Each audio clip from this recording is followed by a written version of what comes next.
Doing a quick video today about making these belt glove clips with a 1-inch snap hook and some camo Velcro loop and just some plain hook. We're going to do multicam. This is just an example I have laying around, multicam black. But I like to make these in a lot of different camo patterns. People make these, but not a lot of people make camo patterns, so this is one of the first things that actually kind of got my start, making gear. Started making these for people on gaffs. They were pretty popular. I don't make them a ton anymore, but I do get a lot of requests for different patterns, so go ahead and make one of these. I'll show you how to make them. So the materials you're going to need for this is the 1-inch webbing. This is the Mil-Spec nylon webbing. It's the multicam. And you'll need 9 inches of this, and then 1-inch hook. And this is just some, I think this is Ranger green, that's what I had laying around. And then 1-inch loop Velcro. This is also Mil-Spec. This has the multicam pattern printed on it. This is something that I like doing, is having matching camo, at least for this part. They don't really make printed camo hook to my knowledge. And then obviously the HK snap. This is very compliant. It's made in the US, very heavy duty. It has a really heavy spring. It's solid. You can really tell that they put a lot of attention into this, and it's 100% made in the US. And I've never had somebody complain about this or say that it was, failure point. These last. And it's a matte finish too. I like that a lot. Alright, so we need 9 inches of this webbing.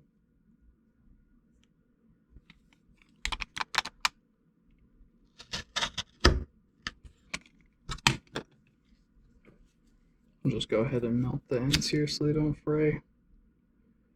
A lot of times I'm using the hot wire for this, but I didn't want to go out to the shed today and take the camera, so I'm just going to do it here. Just make sure you do both sides. This printed stuff frays really easily if you don't do this.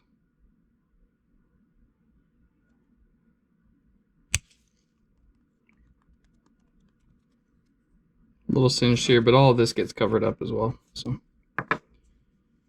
cool. Set this out of the way, and then 2 inches of each of the Velcro.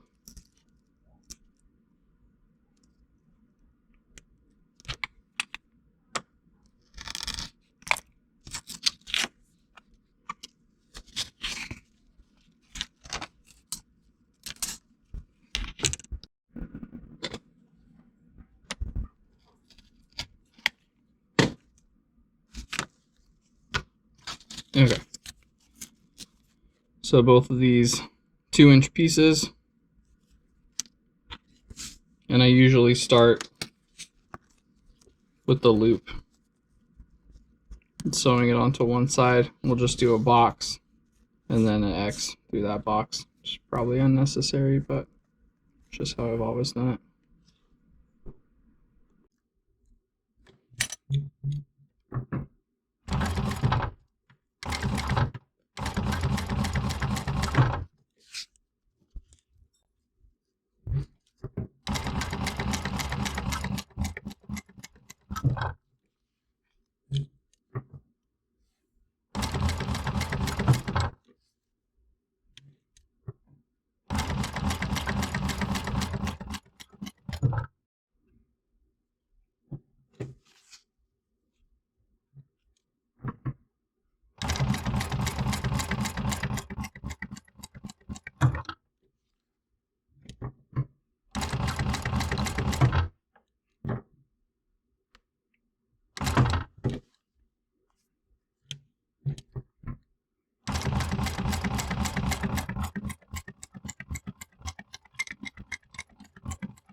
Okay, we've got that side sewed on. Now we're going to sew on the hook on the opposite side on the other end. So loop on this side, flip it over, hook on this side.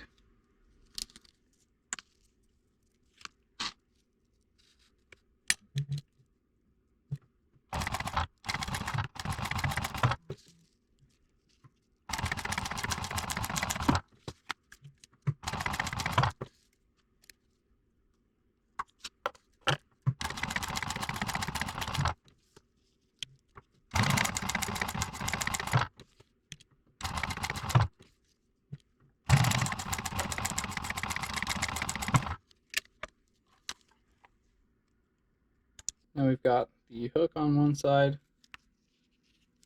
the loop on the other. You can hit this with a flame. Just be very careful, these sides get burnt really quickly if you expose them to flame. Sometimes there's this little strip of overhang. I usually trim that.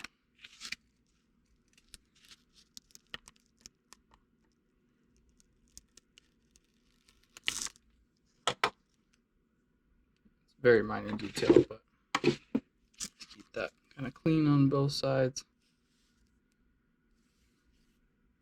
Okay, now comes time for the hook. So what I usually do is face this towards the right side, especially if you're right-handed and going to be wearing this on your right hand or right-hand side. You can flip it this way if you want. It's going to be for left-hand side, or if you want this this is how it's going to mount to your belt if you want your clip to be facing to the left. But we'll do it how I normally do it, to the right. Slip the loop side over, about like that. And then I usually leave about an inch between these two. So it will look about like that. An inch opening there.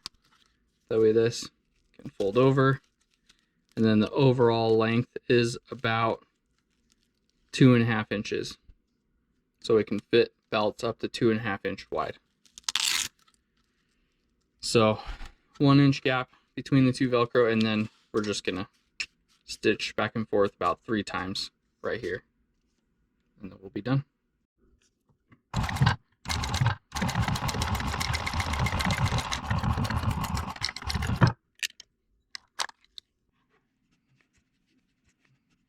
Here's the finished belt glove clip.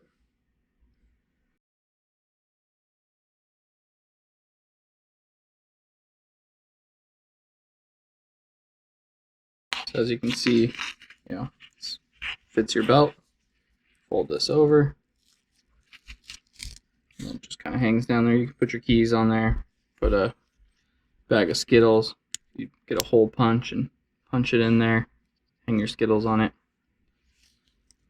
These are pretty fun to make. I like making them. Just been a while since I've been making some, but wanted to at least show you all how I made them so you can make your own.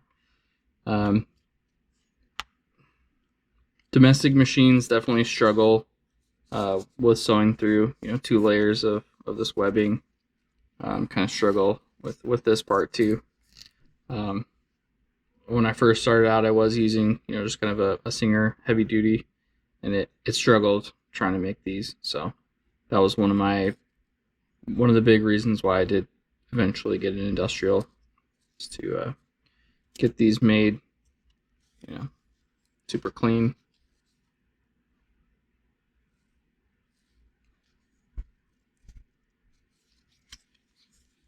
And it's on there. You'd have a really hard time breaking one of these. Sent these to service members. Just got some law enforcement friends and family using them. They like them. A lot of good feedback on these. Like I said, not the only person out there making these, but not a lot of people do. The cool camos, and I don't know. I've got all sorts of wacky stuff. Do try to keep these, 100% very compliant, all U.S. military or U.S. materials. especially the clip. A lot of the ones you can buy on Amazon or whatever, it's cheap hardware. These are super heavy duty. I should probably weigh these and kind of figure out overall how much they weigh, but that's it. Thanks for tuning in.